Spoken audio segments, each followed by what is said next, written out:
తండ్రి, గతించినటువంటి పరిశుద్ధ దినం వరకు నేటి వరకు మమ్మల్ని కాపాడుకోవచ్చు. మా జీవితాల్లోనైనా మిమ్మల్ని ఆత్మతోనూ సత్యముతోనూ ఆరాధించుటకు భూమి మీద సజీవులుగా నిలబెట్టి ఆరాధనలో సందేశములకు సిద్ధపడుతూ ఉండగా తండ్రి, గ్రంథస్థం చేయబడిన మాటలు దాటక ఉన్నట్టుగా మేము గ్రహించి నిత్యత్వానికి మీరు అనుకున్న రీతిలో సిద్ధపడగలన మీ సహాయంలో అందించండి. నిలబడిన మీ దాసులను సమయోచితమైన జ్ఞానంతో నింపి గ్రంథ పరిధిలో సంగతులు బోధించడానికి మీ ఆత్మ సహాయం అందించమని మా ప్రభువు యేసుక్రీస్తు వారి పేరుకి ప్రార్థన అడుగుచున్నాము తండ్రి. ఆమేన్.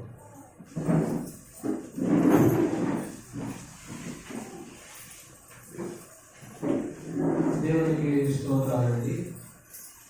ఈరోజు ఆరాధికులుగా, సత్య సంబంధులుగా దేవుని ఆరాధించడానికి చేరవచ్చినటువంటి మీ అందరికీ ప్రభువు యేసుక్రీస్తు వారి నామములో శుభాకాంక్షలు తెలియజేస్తూ, మహోన్నతమైన దేవుడు మానవుల ఎలా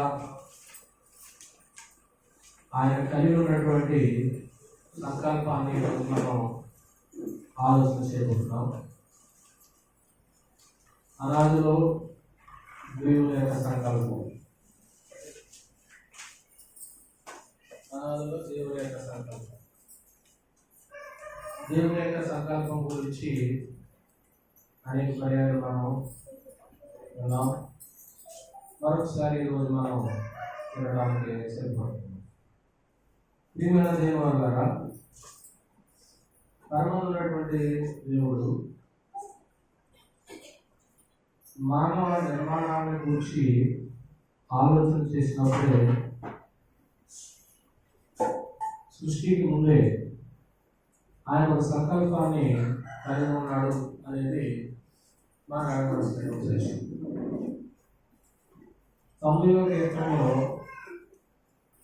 ప్రభువా తరతరముల నుండి మాకు నివాస స్థానం అనేది, పర్వతములు పుట్టక మునుపు, భూమిని లోకములు పుట్టక మునుపు, యుగ యుగములు కూడా ఉంటాయి. యుగ యుగములు కూడా ఆయనే దేవుడుగా ఉంటాయి.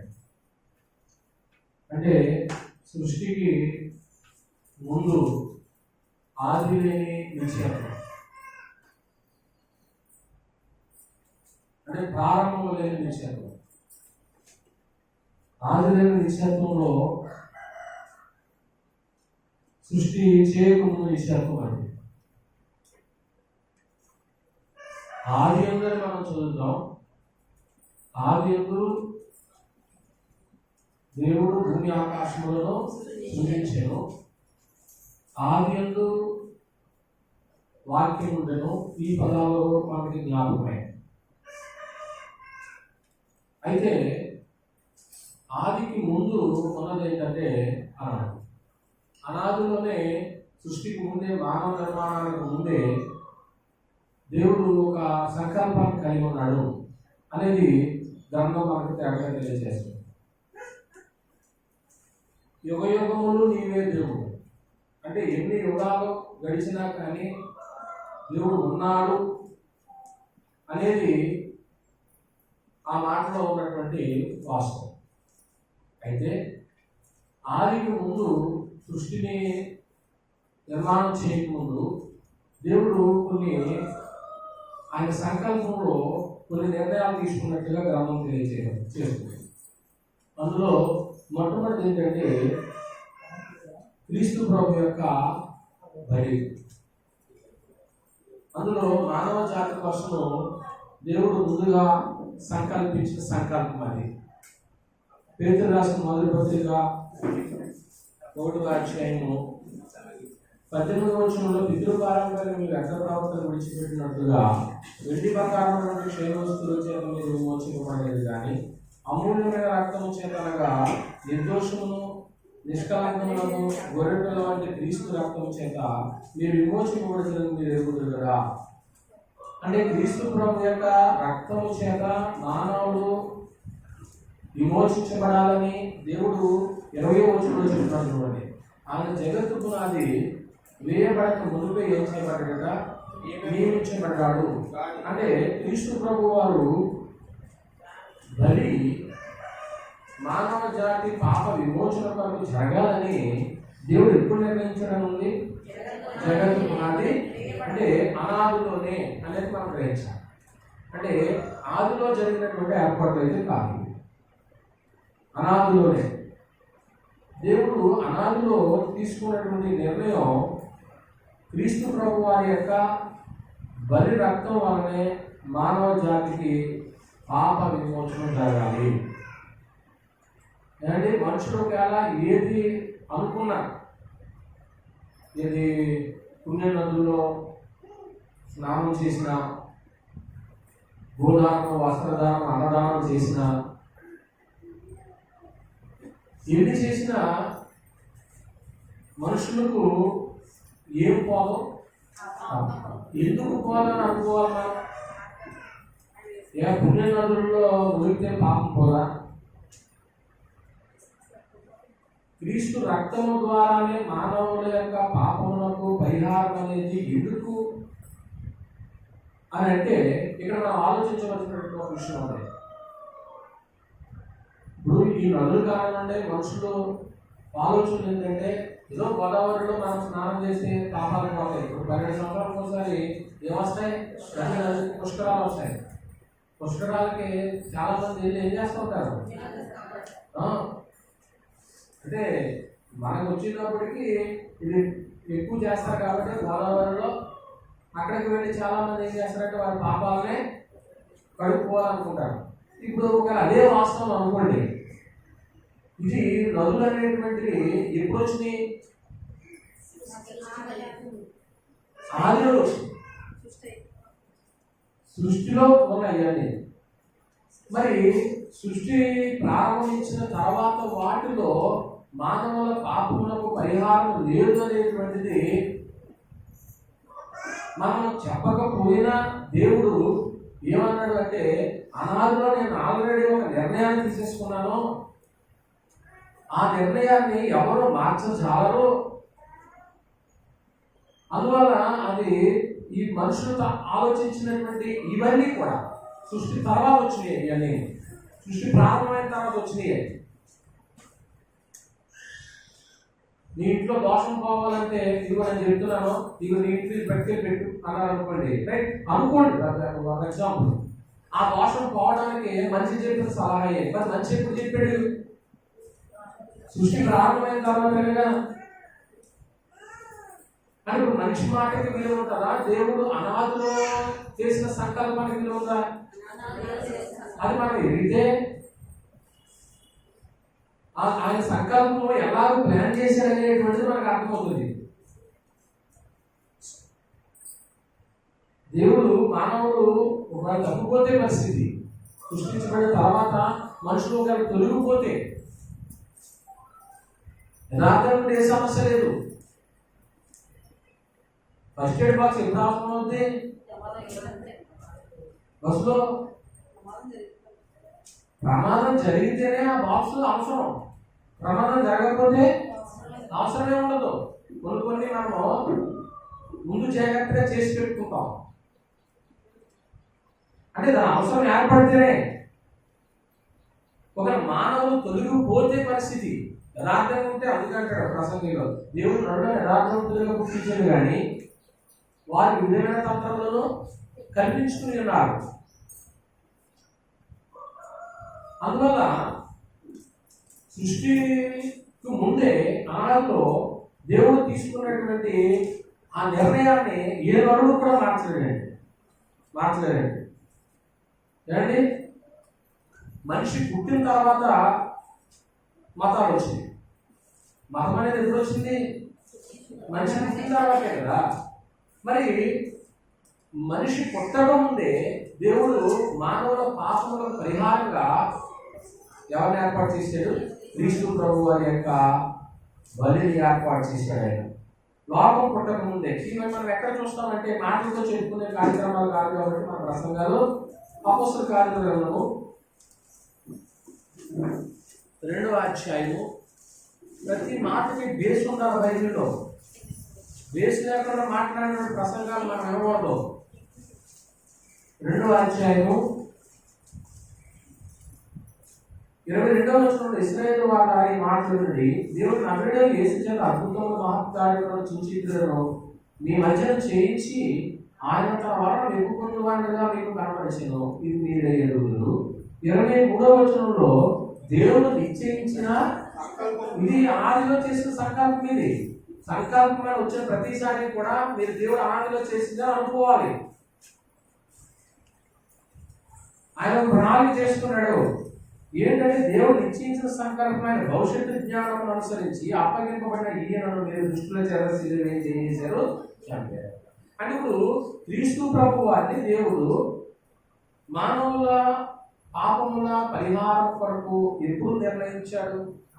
అనాదిలోనే దేవుడు సంకల్పించాడు. ఏమండి, అయితే సృష్టిలో ఒకవేళ సుమారు ఎంతమంది జనాభా ఉన్నారు కావాలి మనది ప్రపంచ జనాభా. ఒకప్పుడైతే 250 కోట్లు అన్నారు, వాడి ప్రాంతంలో ఉన్నది. ఈ మానవ జాతికి ఏదైనా సమస్య రావచ్చు. ఇక్కడ కూర్చొని మనకే సమస్య రావచ్చు, మానవ జాతికి సమస్య రావచ్చు. ఏ సమస్య వచ్చినా పరిష్కారం ఎవరో? మానవ జాతికి క్రీస్తేనండి, నరులు కాదండి, ఎవరో లోకంలో ఉన్నటువంటి వ్యక్తులు కాదండి. ఏదైనా సమస్య వస్తే ఆ సమస్యను పరిష్కారం ప్రవేశ క్రీస్తు వారే. సృష్టిలో కొన్ని మహత్తరమైనటువంటి కార్యాలు జరిగినాయి. సృష్టిలో కొన్ని అద్భుతాలు జరిగినాయి.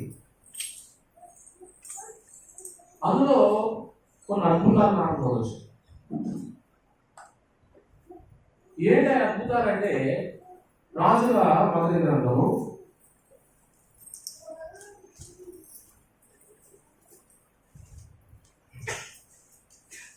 17వ అధ్యాయం. అంతటా గిలాదు కాపురస్తుల సంబంధించిన తిష్బీయుడైన ఏలియా ఆహాబు వద్దకు వచ్చి ఇశ్రాయేలు రాజు, ఎవరి సంగతి నేను నిలబడి ఉన్నానో ఇశ్రాయేలు దేవుడైన ఆ యెహోవా జీవముతోడు నా మాట ప్రకారం కాక ఈ సంవత్సరంలో మంచైనను వర్షమైనను పడదని ఏం చేశాడండి? ఎవరు ప్రకటించింది? ఏలియా ప్రవక్త. ఆహాబు రాజు దగ్గరికి వచ్చి ప్రవచించాడు, ఈ సంవత్సరం ఏం పడదన్నాడు? వర్షం పడదు, మంచు పడదు. ఇది నా మాట అంటే దైవజనుడు చెప్పాడు అంటే జరుగుతుందో జరగదా? సృష్టి దేవునిదే, కాలంలో సమయంలో ఆయన స్వాధీనంలో ఉన్నాయి. ఆయన సెలవు చొప్పునే ప్రవక్త మాట్లాడతాడు. భయపడ్డాడు ఆహాబు, అమ్మో ఈ సంవత్సరం అంట వర్షం పడదట. యాకోబు పత్రిక 5వ అధ్యాయం, యాకోబు రాష్ట్ర పత్రిక 5వ అధ్యాయము 17వ వచనంలో ఏలియా మనవంటి స్వభావం గల మనుషుడే, వర్షింపకున్నట్లు ఆసక్తితో ప్రార్థన చేయగా 3.5 సంవత్సరాల వరకు, ఎన్ని సంవత్సరాలు రాకూడదు అని ప్రార్థన చేశాడు అన్నాడు. అంతే, నేను చెప్పాను అంటే అంతే నీ జీవితంలో అన్నాడు. అంతే, దైవజనుని యొక్క మాట చూడండి ఎంత ఖచ్చితంగా ఉందో. అంటే ఏలియా ప్రార్థన చేస్తే ఎన్ని సంవత్సరాలు వర్షం పడలేదండి? 3.5 సంవత్సరాలు. సృష్టిలో మహా అద్భుతంగా కాదు ఇది. ఒక నరుడు ప్రార్థన చేస్తే ఒక మనుషుడు అన్నాడు అక్కడ. కొన్నిసార్లు మనుషుల వల్ల ఏమవ్వాలని అనుకుంటున్నాం.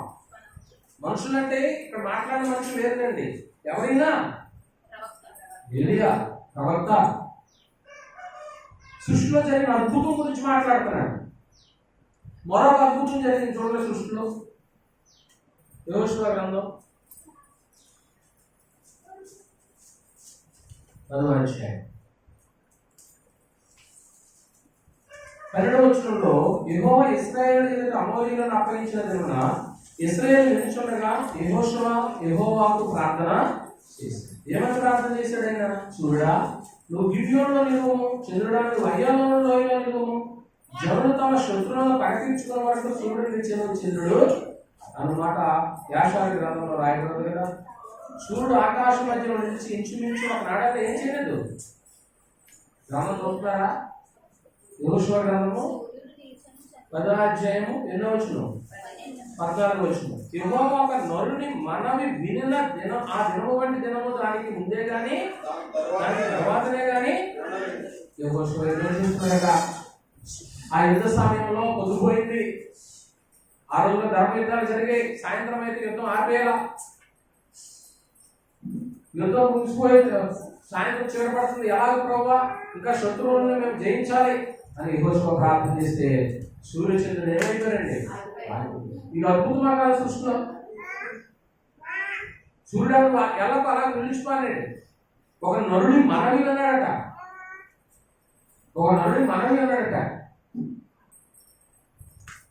ఏమండి ఇప్పుడు వీడు ఎంతో గొప్పవారో కాదా? ఏరియా గొప్పవాడే. రెండవది ఎవరు చూసాం? యెహోషువ కూడా గొప్పవాడే. లోకాసు వార్త 22వ అధ్యాయం. లోకాసు వార్త 22వ అధ్యాయము 41వ వచనంలో వాడి యొద్ద నుండి రాత్రి వేళ దూరం వెళ్ళి మోకాడుని తండ్రి ఈ గిన్నె నా యొద్ద నుండి తొలగించుటకు చిత్తమైతే తొలగించి, మైనను నా ఇష్ట ప్రకారం కాదు నీ చిత్తమే సిద్ధించును గాకని. యేసుక్రీస్తు ప్రభు వారు శిలువకు అప్పగింపబడేటువంటి సమయంలో గెత్సెమనీలో ఆయన శ్రమను చూసి ఆ పాత్రలో అతను కనపడుతుంది భవిష్యత్తు. నన్ను హింసిస్తారు, కొరడా దెబ్బలు కొడతారు, ముళ్ళ కిరీటం పెడతారు, ఒకటితో 40 దెబ్బలు కొడతారు. ఇవన్నీ చూస్తూ తండ్రి నీ చిత్తమైతే ఈ గిన్నె నా దగ్గర నుంచి ఏం చెయ్యి అంటే దాని అర్థం ఏంటి? శిలువ మరణాన్ని ఏం చేయమని తప్పించమనే కదా. పట్టుకోలేక తండ్రికి ఏం చేస్తాడని క్రీస్తు ప్రార్థన చేస్తున్నాడు.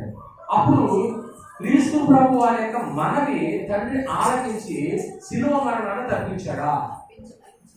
తప్పించాడా లేదంటారా? తప్పించలేదు. అంటే యెహోషువ కంటే గొప్పడు కదా యేసు ప్రభు వారు.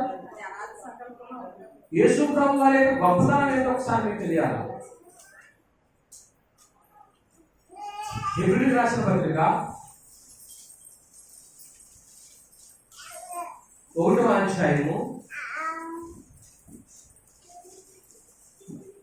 పూర్వకాలం ముందు నానా సమయంలోను నానా విధములుగాను ప్రవక్తల ద్వారా పితరులతో మాట్లాడే దేవుడి అంతమందు కుమారుని ద్వారా మనతో మాట్లాడాడు. ఆయన ఆ కుమారుని సమస్తమునికి ఆచేసనండి. అంటే సృష్టి అంతటికి కూడా ప్రధానమైనటువంటి వాడు కదండి. వారసునిగా నియమించెను. ఆయన ద్వారా ప్రపంచం ఏం చేయబడ్డాయి? నిర్మాణమైనది. ఆయన దేవుని మహిమ యొక్క తేజస్సును, ఆయన తత్వం యొక్క మూర్తిమంతమై ఉండి తన మహత్తుల మాట చేత సమస్తమును నిర్వహించి పాపముల విషయంలో శుద్ధీకరణను తానే చేసి దేవదూతల కంటే ఎంతో శ్రేష్టమైన నామం పొందును. వారికంటే అంత శ్రేష్ఠుడై ఉన్నత లోకమందు మహామహుడవు ఎక్కడ కూర్చున్నాడు. అంటే ఇప్పుడు ఒక విషయాన్ని మనకు అర్థమవుతుంది. యేసు ప్రభు వారు తక్కువవాడా గొప్పవాడా? మనుషులు అనుకునే ఆలోచన ఏంటి? ఒక 10-15 రోజుల్లో ఆయనకి చిన్న పాక వేస్తారు. ఆ పాకలో చిన్న గడ్డి, చిన్న నక్షత్రం, చూడండి ఎన్ని చేస్తారు చేయరా. అందులో మళ్ళీ పడుకోబెడతారు. ఎవరిని అంటారు? మనం అనకూడదు. చిన్న బొమ్మను ఎడతారు. ఆ బొమ్మ ఎవరంటారు? అంటారు. ఏమండి ప్రియమైన దేవుని వారలారా, ఇప్పుడు సందర్భం నాకు ఒకవేళ నా పాఠం ఆగిపోతుందేమో. మొదటి శతాబ్దంలో విశ్వాస భ్రష్టత్వం అనేటువంటిది సంభవించింది. చాలా మంది విశ్వాసులుగా ఉన్నారు.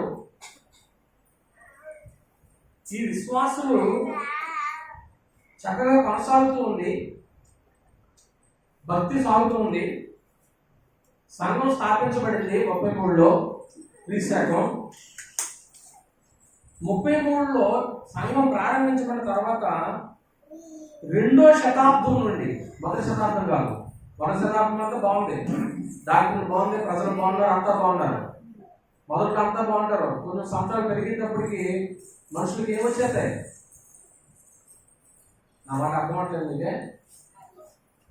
జ్ఞానం ఎక్కువైపోయి వెళ్తాలు వేసేస్తుంది. జ్ఞానం ఎక్కువైపోతారు.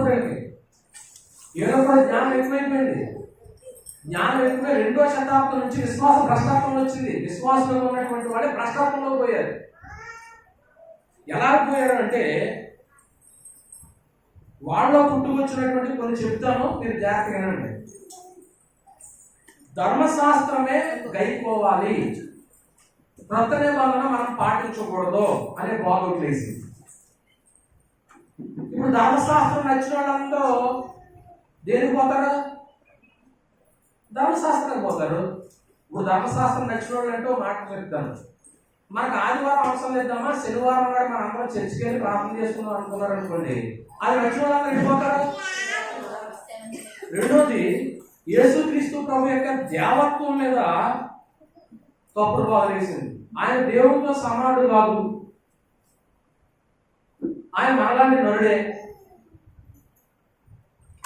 అనుకునేవాళ్ళు కొందరు ఉన్నారు. ముస్లిం సోదరులు వాళ్ళు ఏమంటారు? యేసుక్రీస్తు దేవుడు అంటే ఒప్పుకోరాడు, ఆయన ఒక ప్రవక్త అంటారు. అలా నచ్చిన వాళ్ళందరూ ఒక గ్రూప్ పోయారు. యేసుక్రీస్తు ప్రభు వారి యొక్క 2వ రాకడ గతించిపోయింది. ఇప్పుడు వచ్చే కొత్త నిబంధన బోధనతో ఏంటంటే, యేసుక్రీస్తు ప్రభు వారు మరలా వస్తారు. ఒకసారి ఆయన వచ్చారు, మానవులకు రక్షించారు, శిలువ బలియాగం మరణించారు, 3వ దినం మృత్యుంజయుడు తిరిగి లేచారు, వెళ్ళి మరలా వస్తారని కొత్త నిబంధన బోధిస్తుంది. కానీ ఆల్రెడీ అది గతించిపోయింది అని చెప్పేటప్పటికి కొందరు నచ్చిన వాళ్ళు వాడి మరి యేసుప్రభు రాడు కాబట్టి హ్యాపీగా బతకొచ్చు. ఇప్పుడు యాదో ఒక మనిషి వస్తున్నాడని, అధికారం వస్తున్నాడనేటప్పటికి క్లాసులో ఎలా ఉంటారండి? డిఓ వస్తున్నాడనేటప్పటికి టీచర్స్ స్టూడెంట్స్ ఎలా ఉంటారు? సువార్తికి వస్తున్నాడనేటప్పుడు సంఘం ఎలా ఉంటుంది? అది మీకు తెలుసు, నాకు తెలుసు. ఏమండి? రెండోది, జ్ఞాన బోధనలు లేచింది, నాస్టేజం తెలిసింది, దెయ్యాల బోధనలు లేచినాయి, దెయ్యాల బోధనలు కూడా వచ్చినాయండి.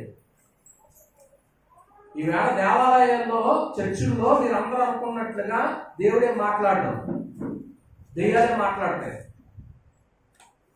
అది వివరించాలంటే వేరే పాఠంలోకి వెళ్ళాలి. బిలాము బాధ వచ్చింది, ఆ బాధ వివరించాలన్నా కానీ వేరే పాఠంలోకి వెళ్ళాలి. కానీ జ్ఞాపకం చేస్తున్నారు నా పాఠం ఆగిపోకుండా. తర్వాత నికోలైతుల బాధ వచ్చింది. ఏమండి? తర్వాత పాత్ర చెవులో పాపాలు ఒప్పుకోవడం వచ్చింది. ఇదంతా ఎప్పుడు వచ్చిందని చెప్తున్నాను? మొదటి శతాబ్దం, 2వ శతాబ్దంలో. పాపం చేసిన వ్యక్తి పాత్ర గారి చెవిలోకి వెళ్ళి పాపాలు ఒప్పుకోవాలి. చిలకరింపు బాప్తిస్మం వచ్చింది. ఏమండి? సత్యంలో నుంచి మనుషులుగా తొలగిపోయారు. మొట్టమొదటి ఉన్నది సత్యమే. ఆ సత్యంలో నుంచి మనుషులు ఎలా తొలగిపోయారంటే కొన్ని చెప్తున్నాను, ఎప్పుడు వచ్చినాయో చెప్తాను. ఒకవేళ ఎవరైనా స్పీడ్గా రాసుకుని ఉంటే రాసుకోండి. క్రీస్తు 120లో పరిశుద్ధ జలం వచ్చింది. పరిశుద్ధ జలం, పరిశుద్ధ జలం అంటే తెలుసా? ఏది ఇక్కడ ఏం జబ్బు లేదా? ఒకసారి మీకు అర్థం అవడానికి మరోలా ఏమనుకోదు. ఇప్పుడు దీనికి ఒక సిలువ గుర్తేసి డెకరేట్ చేసి దీన్ని వస్తూ నేను నాతో నా వెంబడి తీసుకొచ్చి, ఇదిగో గత రాత్రి నేను యెరూషలేము వెళ్ళి వచ్చా, అక్కడ యోర్దాను నదిలో నుంచి తీసుకొచ్చినటువంటి నీరు ఇది, ఇప్పుడు మీ పాపాలు పోవడానికి 1 by 1 రండి, ఇది పరిశుద్ధ జలం మీకు నెత్తి మీద జింపుతాను అన్నాను అనుకోండి, అప్పుడు మీరు అమ్మ ఏం చేస్తారు? ఎందుకంటే ఇది ఏ జలం?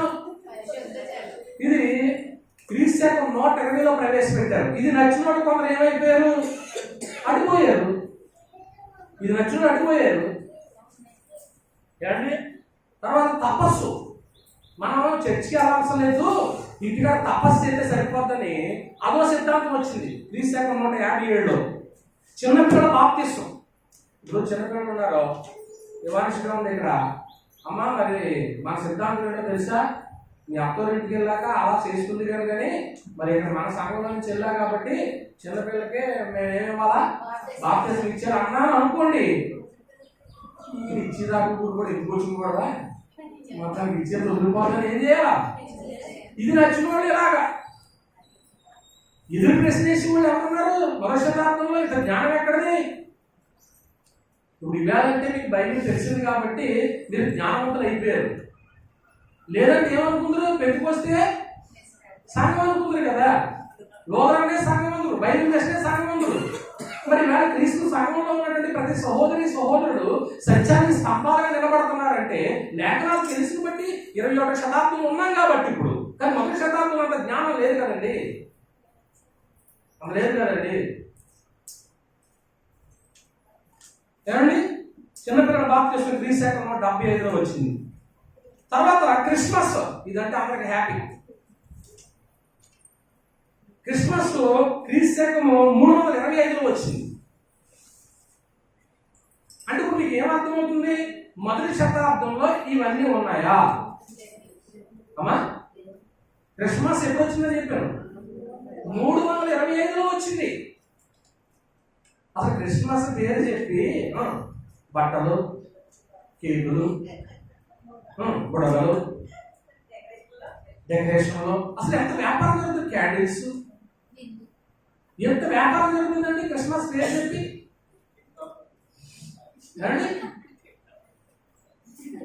క్రిస్మస్ ఎప్పుడు వచ్చింది? 325లో. తర్వాత పూజ, మీరు ఎప్పుడైనా విన్నారో లేదో, కొందరు సంఘస్థులు అమ్మ పూజకి వేళ అయిపోయిందని వెళ్ళిపోతారు. చర్చికే మనము ఆరాధన అంటాం, వాళ్ళు ఏమంటారు? పూజ. విన్నారు ఎప్పుడన్నా? వినలేదా? పూజ అనే మాట వినలేదా? ఉంది. అవన్నీ ఎప్పుడు వచ్చినా నేను చెప్తున్నాను, లోకంలో లేవు, లేని ఏమి మనం మాట్లాడుకుంటలేదు, ఉన్నవే. కానీ మీకున్న ధైర్యం ఏంటంటే మీరు అంత హుషారుగా క్రీస్తు సంగమా దైవరాజ్యమా సృష్టికే సువార్త చాటు శిష్య బృందమా అని అంటారే కానీ నిజమైన క్రీస్తు కారణం తెలియదు. నిజమైన క్రీస్తు ఫిల్టర్ చేసేస్తారు ఒక రోజుని.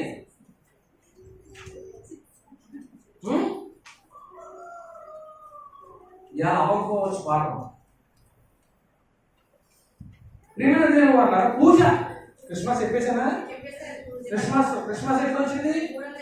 300. నెక్స్ట్ పూజ. చర్చికి వెళ్తామంట మనం, వాళ్ళు ఏమంటారు? పూజ. అంటే వాళ్ళ భాషలో వాళ్ళ పూజకి వెళ్ళాలంటే వాళ్ళ హృదయంలో కూడా అదే ఆలోచన ఏంటంటే దైవాన్ని మనం వెళ్ళి పూజ చేయాలనుకుంటారు. ఇప్పుడు ఈ పూజ నచ్చిన వాళ్ళందరూ ఏమయ్యారు? నచ్చిన వాళ్ళు వెళ్ళిపోతారు. పూజ నచ్చిన వాళ్ళు అడిపోయారు. పూజలో అందరి దగ్గర బైబిల్ ఉంటుందా? పైన నిలబడినటువంటి ఫాదర్ గారి దగ్గర ఒక్క దగ్గర ఉంటుందా అమ్మా? ఇప్పుడు వచ్చింది అందరి దగ్గరికి, ఒకప్పుడు లేదు. ఆ బలిపీఠం మీద ఆ క్రాస్ బొమ్మ ఉండి పైన పీఠాధిపతి మీద పైన కూర్చుని ఆయన పూజ చేస్తూ ఉంటే భక్తితో అందరూ కూడా భక్తితో ఉంటారు. భక్తి ఉన్నదని నేనేమన్నా, భక్తితో చేస్తాను. ఇది ఎప్పుడు వచ్చిందో చెప్పుకున్నాం. రెండోది తైలాభిషేకం. చెప్పలేదా? 394 తర్వాత తైలాభిషేకం పండుగ ఎప్పుడన్నా? ఈ పండుగ ఏంటో అర్థం అవకాశం. తైలాభిషేకం ఈ పండుగలన్నీ ఎవరికి మేలు అవుతాయో మీకు తెలుసు. మేలు పండుగలు చేయడం వల్ల ఎవరికి మేలైతే పండుగలు చేయడం వల్ల విశ్వాసులకి మీద చేసి నాయకుడి మీద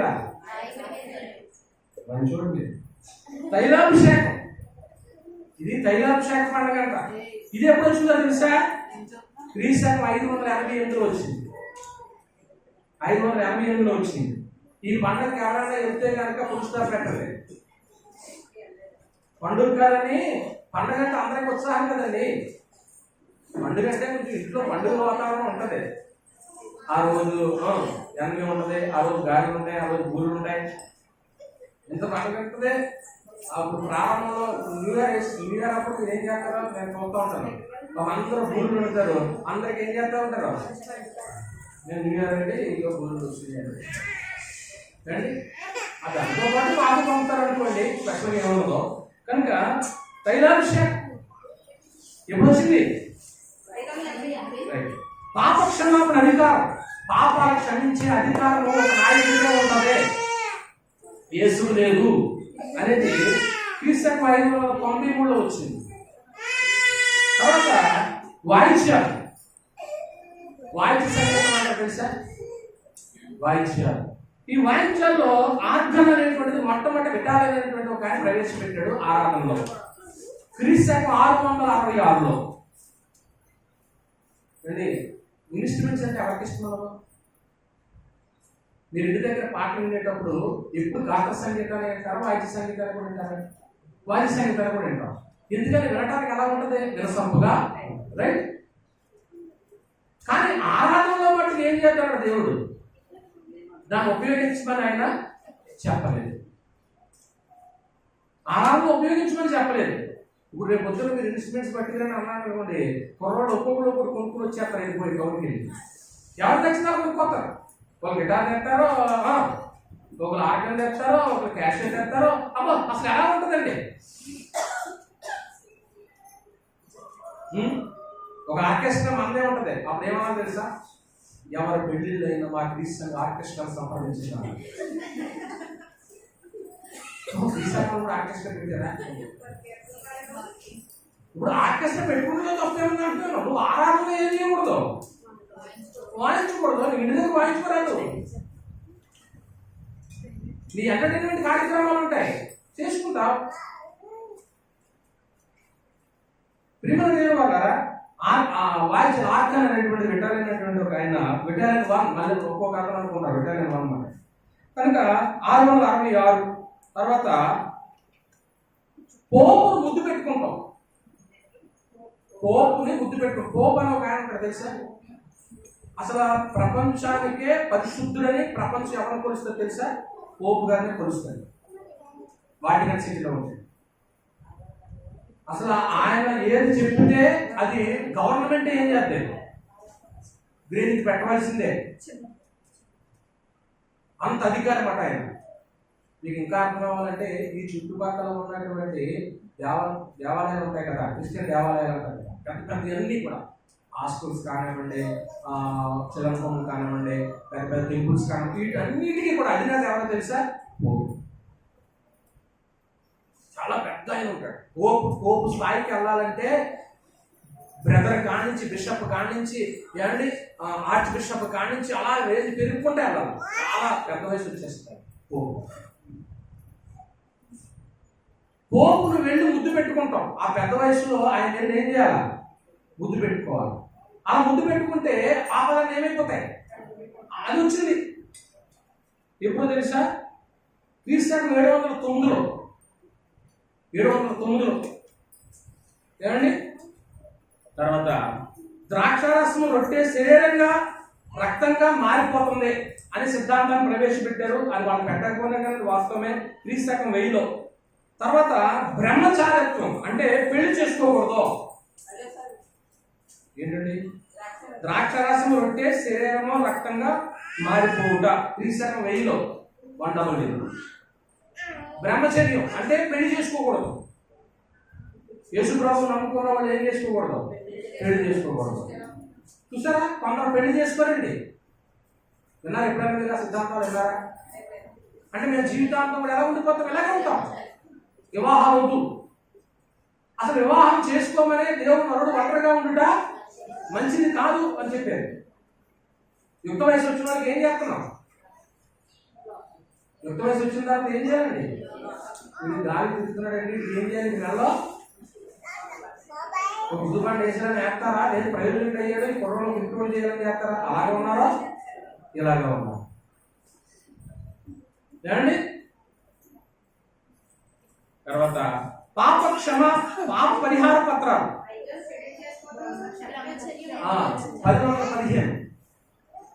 1115 పాప పరిహార పత్రాలు. ఇది 1192 వచ్చింది. పాప పరిహార పత్రాలు 1192 వచ్చింది ఏమండి.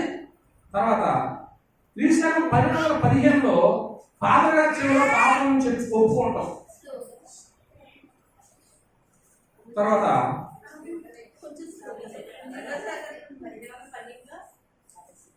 ఏ పాయింట్ ఆగలేదు? పాప పరిహార పత్రాలు. దాని తర్వాతే ఫాదర్ గారి చెవులో పాపాలు ఒప్పుకుంటాం. పాపాలు వచ్చి ఎవరి చెవిలో చెప్పాలా? 1215. ఇది నచ్చిన వాళ్ళు అడిపోయారు. దేవుడి దగ్గర చెప్పడం ఫాదర్ గారు చెప్తే బాగా ఆయన పడతాడని.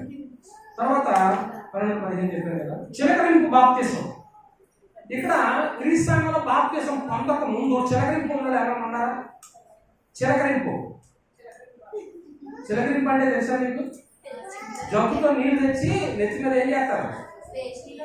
బేషన్లో నీళ్లు తెచ్చి చిలకరిస్తారు. అంటే వాళ్ళకి ఏమైపోతాయి? అది ఇచ్చేసినట్టే. ఎన్నికా ఇద్దరికేనా? మీరు మీ కోడలు, అందుకే మీరు సత్యస్వామంలో చిలకరింపు 1311 చిలకరింపు వచ్చింది. ఇంకా చివరిగా 1870లో పోపు పాపరహితుడు అంటే ఆయన పాపము లేనివాడు. అసలు పాపము లేనివాడు ప్రపంచంలో ఎవరు చెప్పండి? మరి పోపు పాపరహితుడు ఎలా అయ్యాడు? కనుక ఇవన్నీ సత్యంలో నుంచి తొలగిపోయిన వాళ్ళు ఇలాగ సిద్ధాంతాలకు నచ్చి ఈ సిద్ధాంతాలు ఎవరైతే పెట్టారో వాళ్ళ నాయకుల పేర్లు, వాళ్ళ డేట్లు ఇలాగ విడిపోయి నచ్చిన వెళ్ళిపోయారండి. సత్యంలో తొలగిపోయారండి శ్రీమతి దేవి వాళ్ళ. అందువల్ల ఇప్పుడు దేవుడు అనాదిలో చేసినటువంటి సంకల్పానికి యేసుక్రీస్తు ప్రభువు ఎంత గొప్పవాడో మీరు చూశారు. దేవుని యొక్క తత్వం యొక్క మూర్తిమంతమై ఉండి దేవుని ముఖంలో నుంచి వచ్చినటువంటి సాక్షాత్తు ఆయన స్వరూప లక్షణాలు కలిగినటువంటి వాడు క్రీస్తు. అటువంటి ఆయన ప్రార్థన చేసినాక తండ్రి ఏం చేయరు కదా, ఆలకించాడు కానీ మార్చలేదు. ఆ గిన్నె ఎదురుకోండి ఏం చేయాల? అప్పుడప్పుడు పిల్లలు చేరు పాత్ర కొడుకోబెట్టి అక్కడ గిన్నెలో పోసి ఒకవేళ తాగంటే కానీ యేసుప్రభు రాక అది ఇష్టంతో ఏం చేశాడు? దాన్ని ఇష్టంతో స్వీకరించాడు. ఇప్పుడు మీరు ఆరాధనకి ఇష్టంతో వచ్చారా కష్టంతో వచ్చారా? యేసు ప్రభు స్వీకరించాడు అంటే ఎందుకో తండ్రి మార్చలేదు అని మనకు అర్థమైందంటే దేవుడు దాన్ని అనాదిలో ఏం చేశాడండి? నిర్ణయం ఏంటి? అనాదిలో చేసిన నిర్ణయం క్రీస్తు ప్రభు వారి యొక్క ఇది యేసు ప్రార్థన చేసినా కానీ మార్చజాలడు. అర్థమైంది మీకు? ఇప్పుడు దేవుడు ఒక నిర్ణయం తీసుకోవడానికి అనాదిలో ఎవరు ప్రార్థన చేసినా ఏం చేయడు? దాన్ని మార్చడం. మీరు ఎవరో వాక్యం వింటున్నారా? డిస్టర్బ్గా ఉన్నట్టు అనిపిస్తున్నారు. ఇక్కడ మొట్టమొదటి పాయింట్ కూడా ఉన్నాను నేను. ఇంకా ఈరోజు మన పాఠం ఏంటి? అనాదిలో దేవుడు చేసిన మొట్టమొదటి సంకల్పం ఏంటి? క్రీస్తు ప్రభు వారి యొక్క బలి మార్చడానికి యేసు ప్రార్థన చేశాడు. మార్చాడా? ఎందుకు మార్చలేదు? అనాదిలో చేసింది ఎవరు అడిగినా ఏం చేయడైనా మార్చాడండి. రెండో సంగతి వచ్చేసి రెండోది ఏంటంటే అపోస్తలుల యొక్క బోధ. రెండోది ఏంటంటే అపోస్తలుల యొక్క బోధ. ఏం బోధించాలో దేవుడు అనాదిలోనే సంకల్పించాడండి.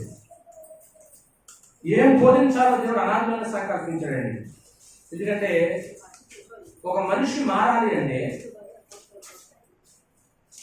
ఏ బోధ అయితే మనుషులను మార్చగలదో అది దేవుడు ఆల్రెడీ ముందు ఏం చేసేది, అనాదిలోనే తీర్మానం చేసేది.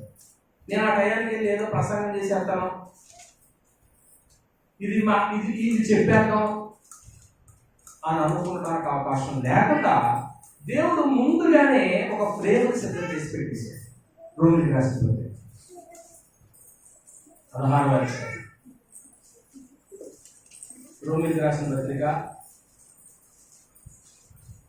16వ అధ్యాయం 25వ వచనం, సమస్తమైన అన్యజనుల విశ్వాసములకు విజయవన్నట్టు అనాది నుండి అన్నాడు. చూడండి, అనాది రహస్యముగా ఉంచబడి ఇప్పుడు ప్రత్యక్షపడుతున్న మర్మము నిత్య దేవుని ఆజ్ఞ ప్రకారము ప్రవక్తల లేఖనముల ద్వారా వారికి తెలియబడి ఉన్నది. ఈ మర్మమును అనుసరించి ఉన్న అంటే ఇప్పుడు అపోస్తుల యొక్క బోధ మనుషులను మార్చగలదు. దేవుడు ముందుగా సంకల్పించింది ప్రవక్తగా తెలియజేస్తాడు. సంకల్పం అంతా ప్రవక్తకు తెలియజేసేవాడు. ఈ సంగతి మనం ఎక్కడ చూస్తామంటే ఆమోసు గ్రంథం చదవద్దండి, టైం సరిపోదు కాబట్టి 3:7 రాసుకోండి. దేవుడు సంకల్పించింది ప్రవక్తకు తెలియజేస్తాడు.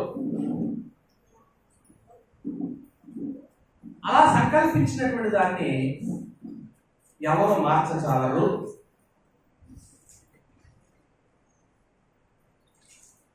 అపోస్తుల యొక్క బోధ అనేటువంటిది క్రీస్తు ప్రభు వారిని దేవుడు ఏర్పాటు చేసి మానవ జాతిని రక్షించడానికి ఆయన సందేశాన్ని ఎవరి ద్వారా దేవుడు ప్రపంచానికి చెప్పించాలనుకున్నాడు? అపోస్తులు. యేసు ప్రభు సువార్త మనందరికీ తెలుసు. ఆయన సువార్త అంటే ఏంటి? మరణ, సమాధి, పునరుత్థానాన్ని ప్రకటించడమే. ఇప్పుడు ఆ సువార్తను ఎవరి ద్వారా ప్రపంచానికి అందించాలనుకున్నాడు? ఇది ఎప్పుడు నిర్ణయించాడు? అనాదిలోనే నిర్ణయించాడు మాట. అనాదిలోనే నిర్ణయించాడు మానవ జాతి అంతటికి కూడా అందించాలని. ఏమండి, ఇది అపోస్తులను నిర్ణయించడంలో గల ప్రాముఖ్యమైనటువంటి కారణం ఏంటి? అపోస్తులను నిర్ణయించడంలో గల ప్రధానమైనటువంటి కారణం ఏంటి? అపోస్తుల కార్య గ్రంథం 5వ అధ్యాయం. అపోస్తుల కార్య గ్రంథము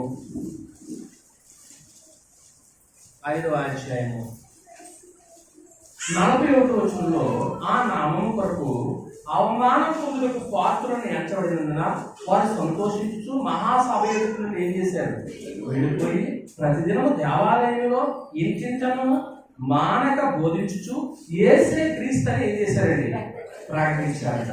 అంటే అపోస్తులకే ఎందుకు ఆయన ఈ పని అప్పగించారు అంటే, శ్రమలు వస్తాయని వాళ్ళకి తెలిసినా కానీ శ్రమల వల్ల దాగుకునే మనుషులు కాదు. మనకి శ్రమ వస్తుందని తెలిస్తే ఎంతమంది వెళ్తారంటే అక్కడికి? ఈవేళ చర్చకొచ్చిన వాళ్ళందరికీనంట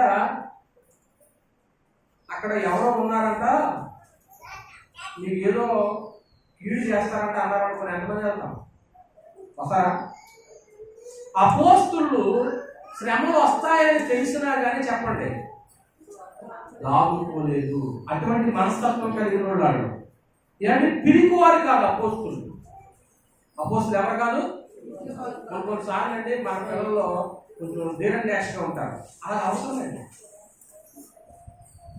ఎందుకని? అపోస్తులు పిరికి వారు కాదండి, భయపడలేదండి, ధైర్యంగా చెప్పారండి. ఏమండి, ఆ నామం కొరకు అవమానం పొందడానికి కూడా పాత్రులను ఎంచబడి సంతోషించారండి. క్రీస్తు నామం కొరకు ఎవరైనా మాట్లాడితే నన్ను ఇంత మాట అన్నారని బాధపడతాం, నన్ను ఇంత మాట అన్నారని బాధపడిపోతాం. మరి క్రీస్తు కొరకు ఆ నామం కొరకు అవమానమేనంట. అవమానం అంటే 10 మందిలో నిలబెట్టి ఎవరైనా అవమానపరిచారనుకోండి, అప్పుడు మనము ఎంత కృంగిపోతామండి. అని యేసు ప్రభు నామాన్ని ప్రకటిస్తే ఎవరైనా అవమానపరిస్తే ఆ నామం ప్రకటించినప్పుడు అవమానం వచ్చినా కానీ అది సంతోషించేటువంటి మనసు ఎవరికి ఉంది? అందుకే ఎన్నుకున్నాడండి. ఒట్టినే దేవుడు ఎన్నుకోలేదు అపోస్తుల్ని, అందరినీ ఎన్నుకోండి దేవుడు. ప్రతి ఒక్కరు కూడా ఆయన ఆయన పని చేయడానికి అర్హులు కాదండి. సామర్థ్యం గల, నమ్మకం గల మంచి పరివారానికి అప్పగించమంటాడు పౌలు గారు తిమోతికి. కనుక అపోస్తలులకు ఉన్నటువంటి మంచి క్యారెక్టర్ అది. ఇప్పుడు చెప్పిన వాటన్నిటికీ కూడా అతీతులు ఉండాలి. అందుకే క్రీస్తు ప్రభు యొక్క సమాచారాన్ని ప్రకటించడానికి దేవుడు ఎవరికి ఇచ్చాడంటే అవకాశాన్ని? అపోస్తలులకు ఇచ్చాడు. ఏమండి, ఆయన తండ్రి దగ్గర నుంచి క్రీస్తు తీసుకొచ్చాడు బోధ. ఆ బోధే మళ్ళీ ఎవరికి ఇచ్చాడండి? అపోస్తలులకు ఇచ్చారు. అయితే అపోస్తలుల గురించి యేసు ప్రభు అన్న మాట చదువుతాం. యోహాను సువార్త 17వ అధ్యాయం. యోహాను సువార్త 17వ అధ్యాయం 20వ వచనంలో, మరియు నీవు నన్ను పంపితున్న లోకమున ఉన్నట్లు తండ్రి నా యందు నీవును నీ యందు నేను ఉన్నలాగున వారును మన యందు ఏకమై ఉండవాలని వారి కొరకు మాత్రం నేను. ఎవరి కొరకు ప్రార్థన చేయట్లేదు అన్నాడు? అపోస్తలుల కొరకు. వారి వాక్యం వలన నా యందు విశ్వాసం ఉంచిన వారందరూ ఏమై ఉండాలి అంటే, ఇప్పుడు ఎవరి వాక్యం విన్నా వాళ్ళు అందరూ కలిసి ఏకంగా ఉన్నారంట. అపోస్తలుల యొక్క బోధన విన్నా వాళ్ళందరూ ఎలా ఉండాలా? ఇప్పుడు ఉదాహరణకి నేను ఒక ప్రశ్న వేస్తాను. మీరు అపోస్తలుల బోధ వింటున్నారా, వేరే బోధ వింటున్నారా? అపోస్తలుల బోధ అయినటువంటి వాళ్ళు, ఈ పక్కన ఉన్న వాళ్ళు అపోస్తలుల బోధ వింటున్నారంట. మీరు ఈ పక్కన ఉన్న వాళ్ళు ఏ బోధ వింటున్నారు? అప్పుడు గుళ్ళో ఉన్న వాళ్ళు అందరికీ ఏమనుకుంటారా? మరి ఇద్దరు ఒక మనసు, నలుగురు ఒక మనసు, ఇద్దరు ఒక మనసు ఉంటుంది అంటే మీరు అపోస్తలుల బోధ వినట్లేదా? ఆ బోధ ఉన్నటువంటి వారందరూ కూడా ఒకే ఆలోచనతో ఉండాలని వారి కోసం నేను ఏం చేస్తున్నాడు యేసు ప్రభు వారు? ప్రార్థన చేస్తున్నాను అన్నమాట. అంటే ఇప్పుడు మీకు సందర్భాన్ని చెప్పిన నెక్స్ట్ పాయింట్ వెళ్తాను. ఇప్పుడు అపోస్తలుల యొక్క బోధ ప్రకటించేటువంటి వారందరూ కూడా ఏకంగా ఉండాలి అంటే, అపోస్తలుల బోధ ప్రకటించేది మతశాఖలు ప్రకటిస్తారా, క్రీస్తులు ప్రకటిస్తారా? అంటే ఇప్పుడు మతశాఖలకు అవకాశం ఉందా బైబిల్లో?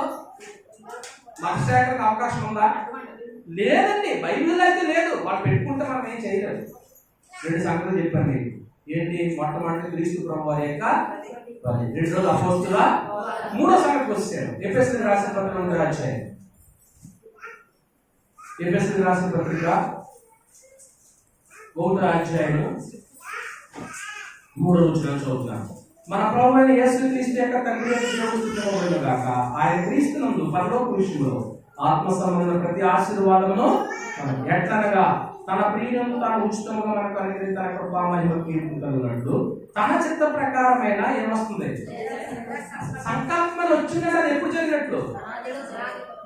దయా సంకల్పం చొప్పున యేసుక్రీస్తు ద్వారా తనకు కుమారులుగా స్వీకరించిన మనం ముందుగా తన కోసం నిర్ణయించుకుని మనం తన ఎదుట పరిశుద్ధులు నిర్దోషులు ఉండాలని ఎప్పుడు జరిగింది? జగత్తు పునాది అంటే క్రీస్తునందు మనుషుల్ని కుమారులుగా స్వీకరించుట. క్రీస్తునందు మనుషులను కుమారులుగా స్వీకరించుట. ఇప్పుడు మనం అందరినీ కూడా ఆయన పిల్లలుగా స్వీకరించేటువంటి ఆలోచన ఎప్పుడు చేశాడు ఇది? మళ్ళీ ఇక్కడ మీకు సందేహం రావచ్చు. నిత్యత్వంలో, ఆయన నిత్యత్వంలో స్త్రీ పురుషులు అనే భేదం ఉండదండి. అందరూ ఆత్మలే, అందరూ కుమారులే. ఇక్కడే లింగ భేదం.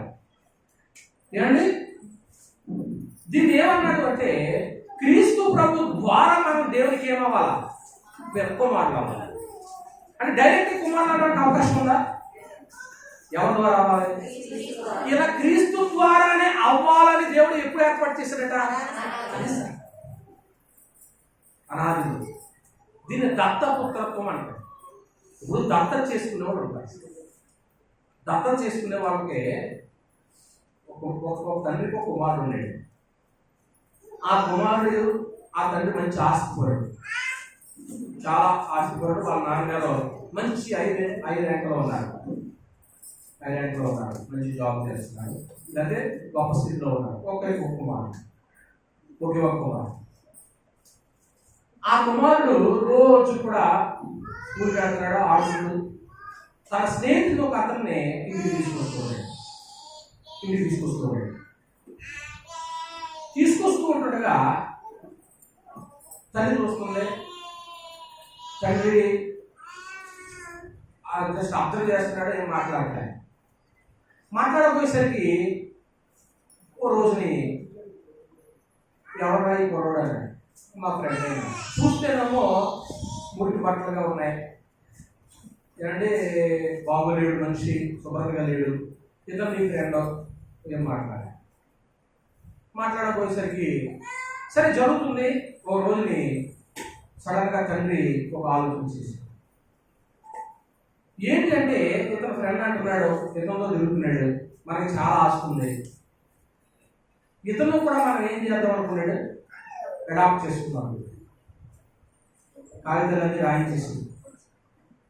రాయించేసి ఒక రోజు సడన్గా తన భార్యతో చెప్పాడు, ఇదిగో మనకి పలానా పట్టణంలో 2 హౌస్లు ఉన్నాయి, ఇంత ఆస్తి ఉంది, ఓ ఈ కుర్రోడికి ఓ రాకూడదు, ఇక్కడి నుంచి అతను కూడా మనకి కుమారుడు అచ్చి. అంటే ఇప్పుడు తాను కష్టపడిన దానికి, తాను ఊహించిన దానికి, తనకున్న దేహానికి ఉన్నటువంటి దష్టంతటిని కూడా శుభ్రంగా స్నానం చేయించేసాడు, తన కొడుకుతో సమానంగా వస్త్రాలు ఏం చేసేసాడు. ఇప్పుడు తన ఇంట్లో పెట్టుకున్నాడు. ఏమర్థమైంది?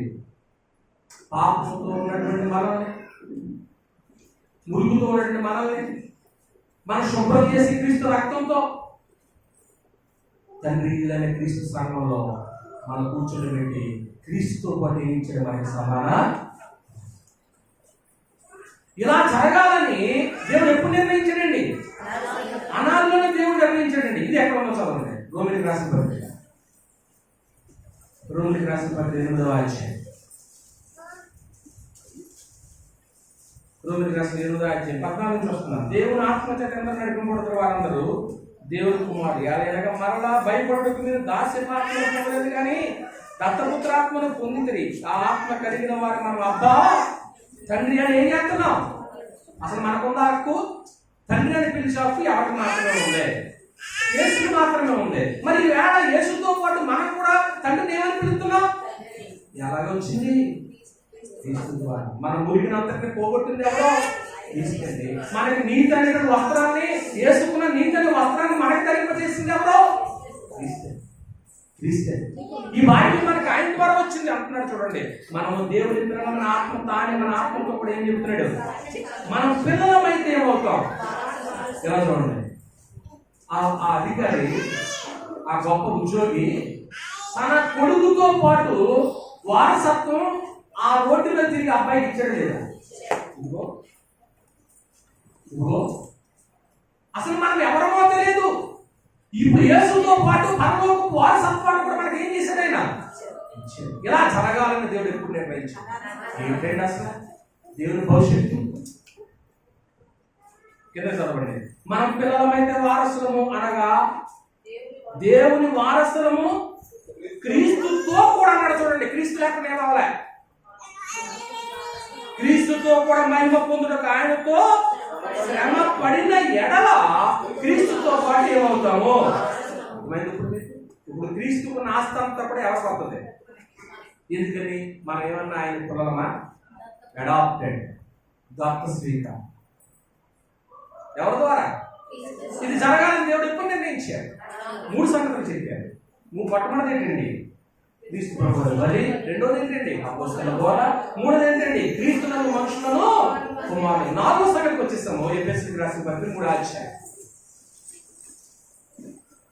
8వ వచనాన్ని మనం చూసినప్పుడు, దేవుడు మన ప్రభువు అయిన క్రీస్తు యేసునందు చేసిన నిత్య సంకల్పం చూడండి. ఉందా లేదా మీ బైబిల్లో? ఎఫెసీయులు 3:8 ఉందా లేదండి? నిత్య సంకల్పం అంటే ఎప్పుడు జరిగింది? ఇది నిత్య సంకల్పం చొప్పున పరలోకములో ప్రధానులకును అధికారులకును సంఘము ద్వారా తన యొక్క నానా విధమైన జ్ఞానము ఇప్పుడు తెలియబడడానికి ఉద్దేశించాడట. సంఘము ద్వారా నానా విధమైన జ్ఞానము తెలియబడాలని ఎప్పుడు జరిగింది? ఇది సంకల్పము. అంటే క్రీస్తు ప్రభు వారి యొక్క సంఘం అనాదిలో దేవుడు ఏర్పాటు చేశాడు. ఏమండి? సంఘం అనేటువంటి మనుషులు స్థాపించిందా? క్రీస్తే స్థాపించాడా? ఇది ఎప్పుడు జరగాలని దేవుడు ఏర్పాటు చేసేది. అంటే మతశాఖ ఇందులో బాగులేదు. మతశాఖలు ఎప్పుడు వచ్చినాయండి? 606 తర్వాత, 1వ శతాబ్దం తర్వాత వచ్చినాయండి. 2వ శతాబ్దం దగ్గర విశ్వాస ప్రస్థానం ఎప్పుడు వచ్చిందో కూడా మీరు విన్నారు. మరి క్రీస్తు ప్రభు యొక్క సంఘం ఎప్పుడు ప్రారంభించబడిందని చెప్తున్నాడంటే అనాదిలోనే. ఇప్పుడు దోపజనం సంఘం ప్రారంభించబడింది ఎప్పుడు? తారీఖు నేను కూడా రాసుకున్నాను. ఎప్పుడు ప్రారంభించబడింది? జూలై 24, 2011లో. ఇది నమూనా మాత్రమే. అసలు దేవుని యొక్క దృష్టిలో ఎప్పుడు ఉంది క్రీస్తు సంఘం? అనాదిలో ఉన్న రూపమే ఇది. ఇప్పుడు అనాదిలో ఉన్న రూప ప్రకారంగా తీర్చిదిద్దుతున్నాను నేను. సంఘం ఎలా ఉండాలి, విశ్వాసం ఎలా ఉండాలి, యవనస్తులు ఎలా ఉండాలి, చండిపడుతులు ఎలా ఉండాలి, గర్భిణీస్తులు ఎలా ఉండాలి, బాప్తిసం పొందిన ఎలా ఉండాలి, బాప్తిసం పొందిన వాడు ఎలా ఉండాలి, ఈ సంగతులన్నీ తీర్చిదిద్ది నడిపించేటువంటి కార్యక్రమం చేస్తున్నంటే పరలోకములో అనాదిలో దేవుడు సంఘం ఎలా ఉండాలని సంకల్పించాడో దాని నమూనా. ఎక్కడున్నా సరే క్రీస్తు ప్రభు సంఘం ఒకేలా ఉంటుంది. ఏం మార్చబడదండి, ఏం మారదండి. సంఘములోనంట అక్కడ ఉన్న మార్చదండి. సంఘము ద్వారా ప్రధానులకు అధికారులకు తన యొక్క నానా విధమైన జ్ఞానం ఇప్పుడు అంటే ఇప్పుడు యేసు ప్రభు వారు తన స్వరక్త నుంచి సంపాదించాడు కదండి ఆస్తి. ఏంటది? సంఘం. ఇప్పుడు సంఘము ద్వారా జ్ఞానం ఎక్కడికి వెళ్ళాలంట? సంఘము ద్వారా జ్ఞానం ఎక్కడికి వెళ్ళాలన్నాడు? పరలోకములో ఎవరున్నారట? ప్రధానులు ఉన్నారట, అధికారులు ఉన్నారంట. ఇప్పుడు ఆ అధికారుల కంట జ్ఞానం తెలదంట. ఎవరు చెప్పాలట? సంఘం అంత గొప్పదా? గొప్పదే. సంఘం గొప్పది కాకపోతే యేసు ప్రభువు సంఘం కోసం ఏం పెట్టారండి? ప్రాణం పెట్టారు కదండి. అంటే ఇప్పుడు ఆ ఘనత పరలోకంలో యేసు ప్రభు చెప్పుకోవచ్చు. ఎవరికి? ప్రధాన అధికారికి యేసు ప్రభు వారు చెప్పొచ్చు. కానీ ఎవరు చెప్పాలని హైలైట్ చేశాడు? సంఘం అంత గొప్పదా? సంఘం గొప్పది కాబట్టి సంఘానికి మనం ఏదైనా చేయగలం. సంఘం గొప్పది కాబట్టి సంఘం కోసం ఏదైనా చేయడానికి త్యాగం చేసుకున్నాం. పేతురు రాసిన మొదటి 3వ అధ్యాయం. పేతురు రాసిన మొదటి పత్రిక 3వ అధ్యాయం 22వ వచనానికి వచ్చేసాం. ఆయన పరలోకములకు వెళ్ళి దూతల మీదను అధికారుల మీదను శక్తి ఉన్నవాడే, శక్తుల మీద అధికారం పొందినవాడే దేవుడు కుడిపార్శ్వమున అంటే పరలోకానికి వెళ్ళిపోయి ఇప్పుడు అక్కడ ఉన్నట్టు తెలిసిందా మీకు? అధికారులు ప్రధానం ఉన్నారా? ఉన్నారు. ఇప్పుడు ఏళ్ళకి జ్ఞానం ఎలా చెప్పాలా? నువ్వు ఎంత టీచరు, గొప్ప టీచరు నువ్వు ఎవరికి చెప్తావు? సంఘంలో ఉన్నటువంటి వాళ్ళు ఎంత గొప్ప టీచర్లో చెప్పండి అమ్మా. ఇప్పుడు మీలో ఒక నిలబడి ఈ వేళ పరలోకంలో ప్రధానికి వాక్యం చెప్తాను అన్నారు అనుకోండి, దేవుడు నమ్మడండి, సంతోషిస్తాడండి. అంటే అంత జ్ఞానము సంఘంలో ఉన్న వాళ్ళకు ఉందానా లేదనా? ఇప్పుడు ఈ సంఘాన్ని ఎప్పుడు ఏర్పాటు చేశాడు దేవుడు? ఎఫెసీ పత్రిక 3వ అధ్యాయము,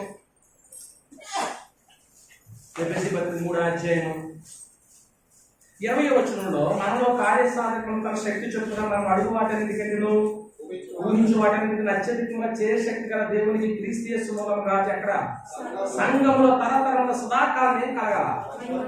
సంఘంలో మీరు చేసే కార్యాలకి ఎవరు మహిమ పొందుతున్నారు తెలుసా? ఇది ఎప్పుడు జరిగింది? సంఘంలో ఎన్ని జరుగుతాయి? సహవాస కొడుకులు జరుగుతాయి, ఉపవాస కొడుకులు జరుగుతాయి, పుట్టినరోజు కార్యక్రమాలు జరుగుతాయి, అన్నప్రాసన జరుగుతాయి. ఇవన్నీ ఎక్కడ జరగాలంటున్నాడు? మహిమ ఎక్కడ కావాలా? సంఘంలో. సంఘానికి ఎవరైతే ప్రాముఖ్యత ఇస్తున్నారో దేవుడు వాళ్ళని దీవిస్తాడు. దేవుడు అనాదిలో చేసిన నిర్ణయాలండి అన్నీ. ఎన్ని చెప్పానండి? 4 చెప్పానండి. ఏమేమినండి? క్రీస్తు ప్రభు వారి బలి, అపోస్తలుల బోధ, దత్త స్వీకారం, క్రీస్తు ప్రభు యొక్క సంఘం. 5వది చివరం. 5వది ఏంటో చూద్దాం. రోమిలికి రాసిన పత్రిక 8వ అధ్యాయం. రోమిలికి రాసిన పత్రిక 8వ అధ్యాయము 28. దేవుని ప్రేమించు వారికి అనగా ఆయన సంకల్పం అనేటప్పుడు మనకి ఏం గుర్తు రావాలా? సంకల్పం చొప్పున పిలువబడిన వారికి మేలు కలిగే సమస్తంలో సమకూడు జరుగుతున్నవని.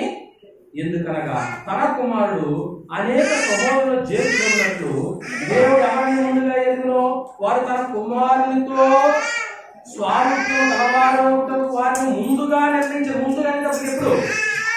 అనాదిలోనే.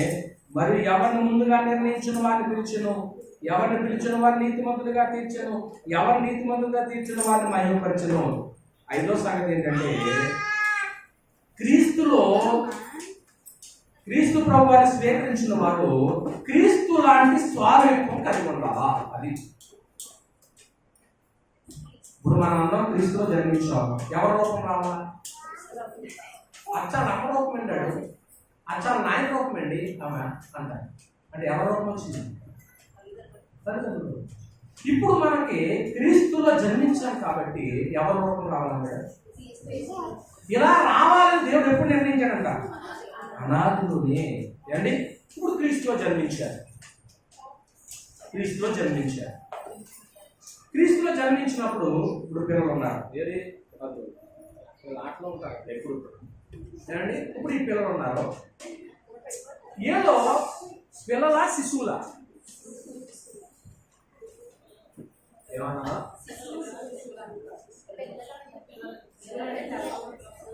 శిశువులా ఉన్నాయి ఇక్కడ. డిసెంబర్ 25 వస్తారా శిశువు?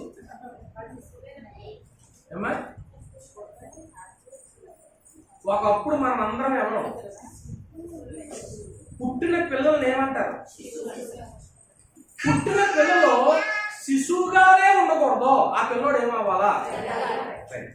ఎప్పుడైతే మనం బాప్తిజం పొందామో, బాప్తిజం పొందిన తర్వాత మొట్టమొదట శిష్యులు అంత్యోకయలు ఏమని పిలువబడ్డారో? క్రైస్తవులు పిలువబడ్డారు. 11:26 ప్రకారం అపోస్తలుల కార్యం. అంటే ఇప్పుడు బాప్తిజం పొందిన వ్యక్తి క్రైస్తవుడు అవుతున్నాడు. అంటే ఇప్పుడు శిష్యుడు స్థాయిని చెక్కకెళ్ళిపోయాడు, క్రైస్తవుడు అయిపోయాడు. శిష్యుడు స్థాయి నుంచి క్రైస్తవుడు అంటే ఎదుగడ లేదా? అంటే ఇప్పుడు క్రైస్తవుడు అయ్యాడు అంటే క్రీస్తును పోలి నడుచుకున్నాడని అర్థం. అంటే క్రీస్తు స్వారూప్యం రావాలని అర్థం. ఎంతకాలం ఉన్నా శిష్యులాగా ఉన్నాడు, శిష్యుడిలాగానే ఉన్నాడు. అది ఎదురుగాలే లేదు. ఏ తల్లిదండ్రులు సంతోషం ఉందా చెప్పండి? నమ్మడు అర్థం. ఉయ్యాల తోటలో పిల్లవాడు ఉయ్యాలలో ఉంటున్నాడు, అడుగులు వేస్తలేదు. తల్లి బాగా కదా. నేను 13 సంవత్సరాల నుంచి బోధిస్తున్నాను. మీరు ఇంకా శిశువులుగానే ఉన్నారు, ఇంకా శిష్యులుగానే ఉన్నారు. క్రీస్తు స్వారూప్యం రాలేదనుకోండి, దేవుడు అనాథలో చేసిన సంకల్పం మరి ఏం నెరవేర్చుకోవడం మనం? ఆ ప్రసంగం అర్థమైందో మీకు? ఇప్పుడు ఇక్కడ ఏం చదివారు మీరు? అమ్మా, క్రీస్తుకు కలిగిన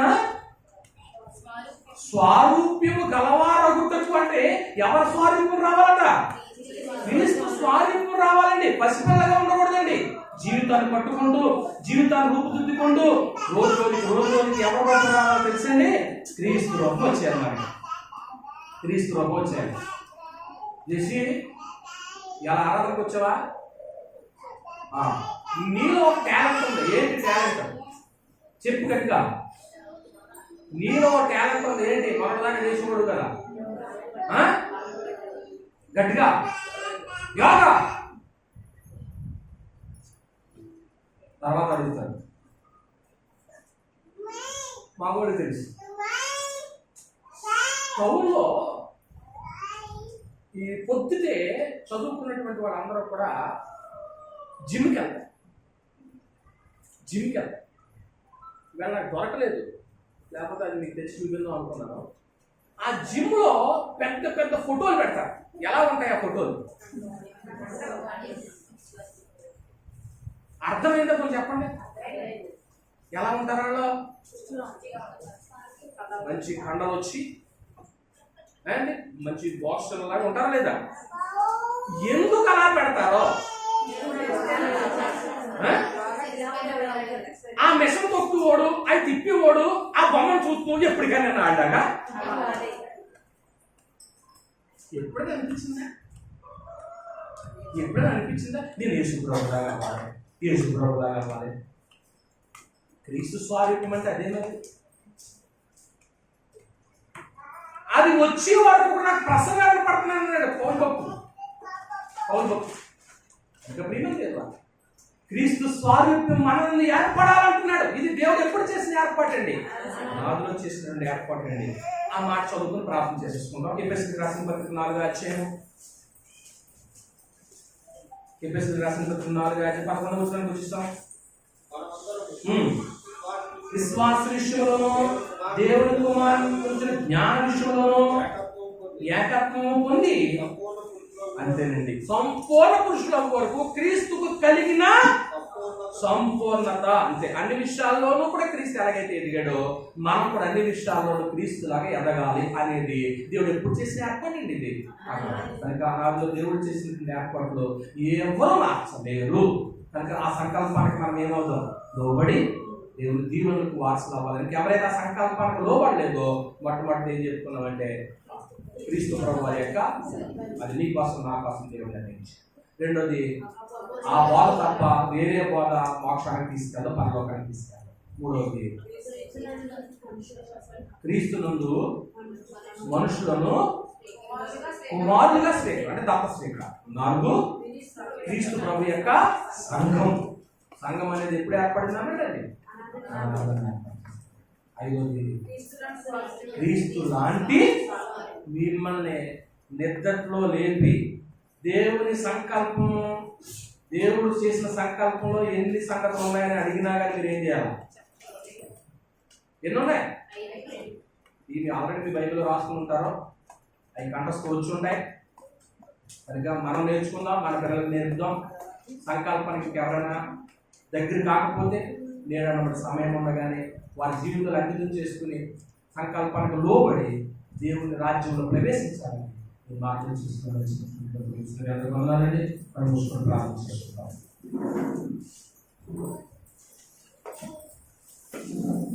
మమ్మల్ని ప్రేమించిన తండ్రి, అనాథలో మీరు చేసిన సంకల్పంలో ఏవైతే మీరు ఏర్పాటు చేశారో వాటిని మేము జ్ఞాపకం చేసుకున్నాం.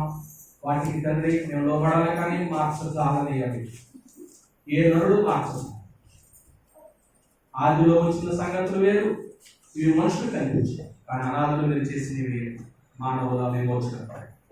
వాటికి మేము లోబడే మనసు తెచ్చి ఒక ఏ విషయంలోనైనా మేము దూరంగా ఉంటే దానికి దగ్గరయ్యి మీ రాజ్య వారసులయ్యే భాగ్యం తెచ్చి లేదా అసలు వెలికరంగా మార్చమని మా ప్రభువైన యేసు క్రీస్తు వారి ప్రార్థన విషయం అవుతుంది.